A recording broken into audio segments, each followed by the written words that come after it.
Selamat datang ke Stadium Sultan Muhammad keempat. Ini adalah kebanggaan buat rakyat Kelantan dalam sukan bola sepak. Dan mereka cuba untuk mendapatkan kemenangan yang ketiga berhadapan dengan pasukan yang masih lagi mencari kemenangan sulung mereka dalam saingan liga yang tertinggi di Malaysia, yakni Melaka, yang baru saja dinaikkan pangkat pada musim ini. Oh, tapi berjaya untuk lepas sekali lagi lah Syarif Fikri. Antara lebih baik, tumbukan dari Damyanov dan Aiman Danish yang hampir meletakkan Melaka di depan setelah bola muntah dari Damyanov. Haris Azam, hantaran ini lebih berbahaya. Ada seorang di tiang belakang dan Faris Istiham. Saya tepat ke arah Haziq Aiman. Tetapi itu juga pergerakannya menarik. Kita melihat teknik sepakan daripada Azam yang menghantar di bahagian papus, berlaku tandukan di kawasan dalam. Dan Faris berjaya melakukan tandukan tapi tidak kuat ataupun tidak menuju ke arah area scoring yang lebih besar. Ashraf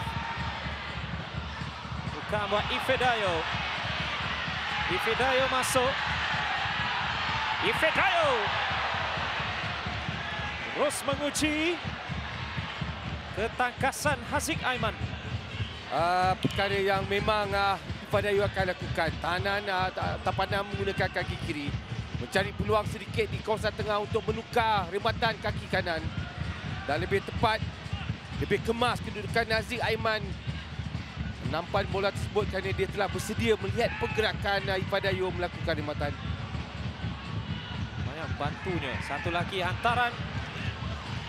Seolah-olah kedua-dua penjaga gol ini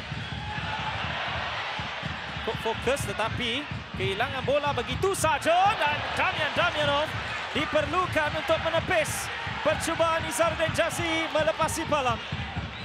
Ya, kalau tadi Ifedayo dengan Haziq, kali ini Izharuddin pula melakukan rematan turn yang terlihat sedikit pressing di sebelah kiri penjaga gol. Hantaran menarik. Irfan Zakaria dicari. Diteruskan Kudeyop. Hantaran Nasir. Dan tandukan mengenai palang pula. Hampir saja dari Azim Rahim. Ya, one touch crossing daripada Nasir.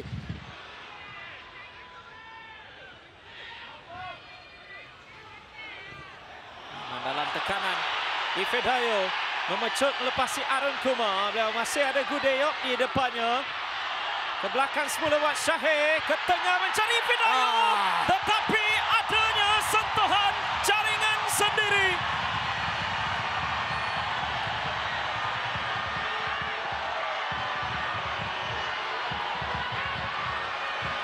Bergema di tengah hujan di Kelantan. Tak kira siapa pun yang memasukkannya. Kelantan di depan setelah sentuhan terakhir Michael Onyekachi Ozo. Ya, kedudukan Ozo di kawasan tengah, Aiman. Cuba mengeluarkan bola kerana tekanan diberikan di belakang Ifedayo. Tapi pergerakan tiga pemain ini berlaku. Dan untuk Syahir sendiri, cutback untuk melihat kedudukan Faris. Tetapi Ozo berada di kawasan papus di bahagian belakang. Kerana tekanan diberikan, kedudukan Ifedayo yang nampak cuba mendapatkan bola tersebut.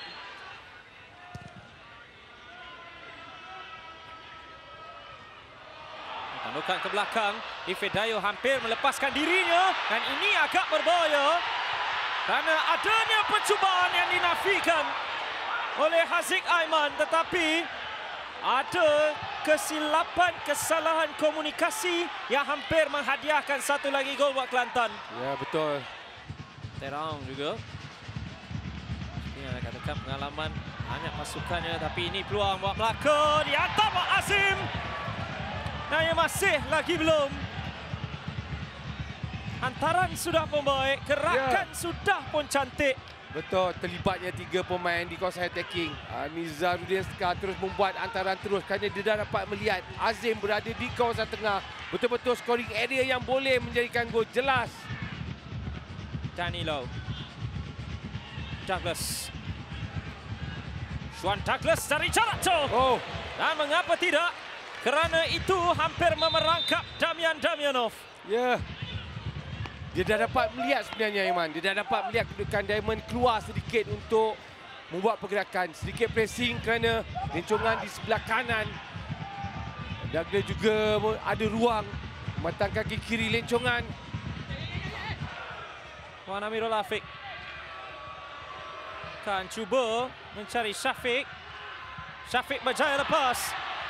Berjaya melepaskan diri di sebelah kanan. Syafiq menghantar. Ada Khairul Izwan. Ada Terong. Set up baik untuk akhirnya menamatkannya.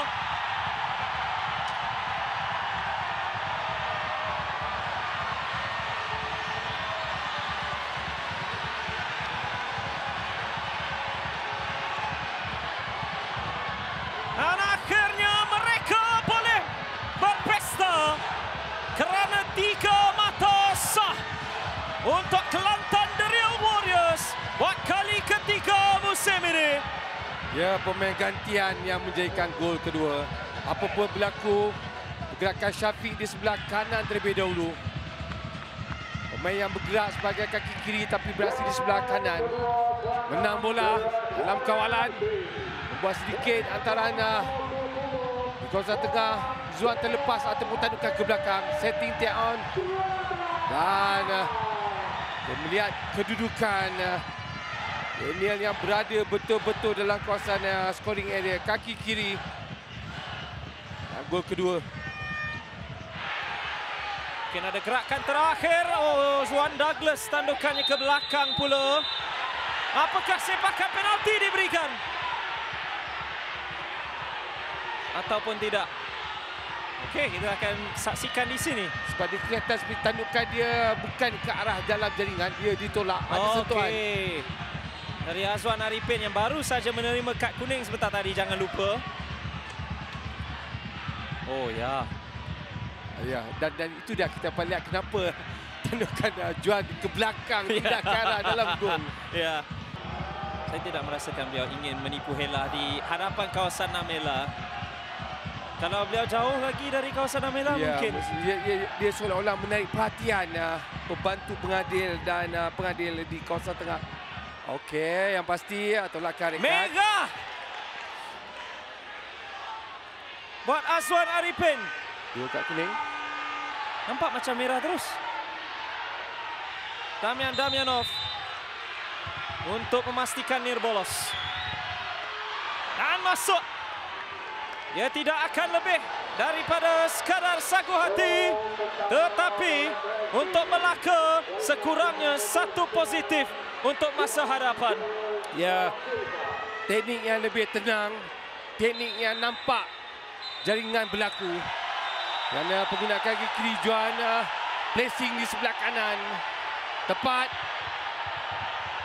Jaringan pertama. Jaringan 1 untuk Melaka. Dia tidak akan lebih daripada sekadar sagu hati, tetapi tiada nirbolos untuk Kelantan The Real Warriors dan juga Damian Damjanov. Apabila whistle panjang sudah pun dibunyikan. Tabar aksi di Kota Baru dalam pelana yang penuh dengan aksi. Kelantan The Real Warriors 2, Melaka 1.